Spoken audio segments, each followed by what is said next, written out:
ఇక మాజీ ఎంపీ గోరంట్ల మాధవ్కు మరో షాక్ తగిలింది. మాధవ్పై మరో కేసు నమోదైంది. వైసీపీ కేంద్ర కార్యాలయంలో జరిగినటువంటి ప్రెస్ మీట్లో మంత్రి నారా లోకేష్పై అనుచిత వ్యాఖ్యలు చేసినందుకు ఆయనపై కేసు నమోదైంది. తాడేపల్లి పిఎస్లో గోరంట్ల మాధవ్పై కేసు నమోదు చేశారు. ఇక నిన్న ఎస్పీ కార్యాలయం వద్ద నిన్న రభస సృష్టించిన కారణంగా ఇప్పటికే గోరంట్ల మాధవ్ను పోలీసులు అదుపులోకి తీసుకున్నారు.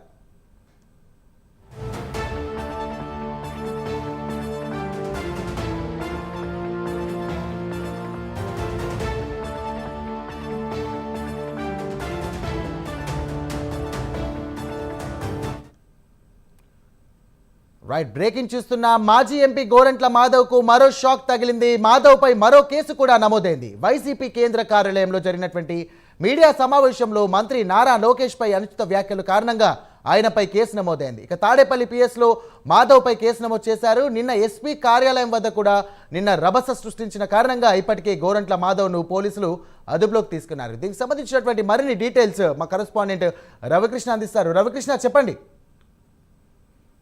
అయితే గోరంట్ల మాధవ్, మాజీ ఎంపీ గోరంట్ల మాధవ్ ఉన్నారు.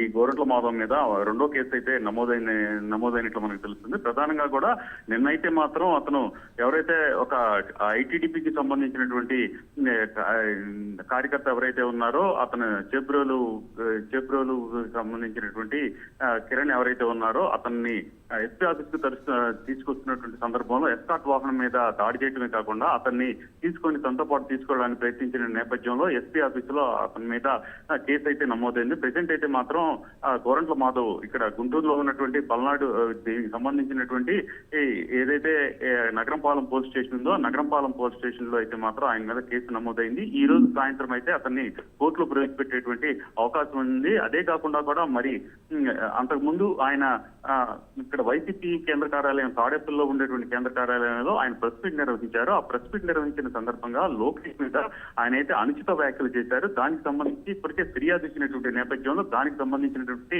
కేసు కూడా నమోదైంది. ఈ విధంగా ఆయన మీద ఈ కేసులు నమోదు ప్రక్రియ అయితే ప్రారంభమైందని చెప్పుకోవాలి. ప్రధానంగా కూడా ఏదైతే సోషల్ మీడియా వేదికగా జరుగుతున్నటువంటి ఈ వ్యక్తిత్వ హననాలు ఏవైతే ఉన్నాయో వాటి మీద ఈ పోలీసులు అయితే ప్రత్యేకంగా కూడా దృష్టి పెట్టారు. ఆ తర్వాత వాళ్ళని తీసుకొని వాళ్ళని శిక్షించేటువంటి క్రమంలో వాళ్ళ మీద కేసులు పెడుతున్నటువంటి సందర్భంలో ఆ వ్యక్తి ఎవరైతే చేబ్రోలు కిరణ్ ఉన్నాడో కిరణ్ మీద దాడికి అది ఎస్కాట్ వాహనంలో వెళ్తున్నటువంటి సందర్భంలో అతన్ని వెంటాడి అదేవిధంగా కూడా అక్కడ ఉన్నటువంటి పోలీసుల మీద కూడా పక్కకు తోచి అతన్ని అక్కడి నుంచి ఎస్కాట్ వాహనం నుంచి బయటికి తీసుకునే ప్రయత్నం కూడా తీసుకున్నటువంటి నేపథ్యంలో నిన్నైతే కేసు నమోదైంది. అది నగరంపాలెం పోలీస్ స్టేషన్ లో నమోదైంది. దానికి సంబంధించి ఇప్పుడైతే మాత్రం ఈ రోజు ఆయన్ని గోరంట్ల మాధవ్ అయితే మాత్రం అక్కడ గుంటూరు కోర్టులో ప్రవేశపెట్టే అవకాశం ఉంది. మరొకటి తాడేపల్లికి సంబంధించి లోకేష్ ని ఏ విధంగా అతను చేసినటువంటి అనుచిత వ్యాఖ్యలు ఏవైతే ఉన్నాయో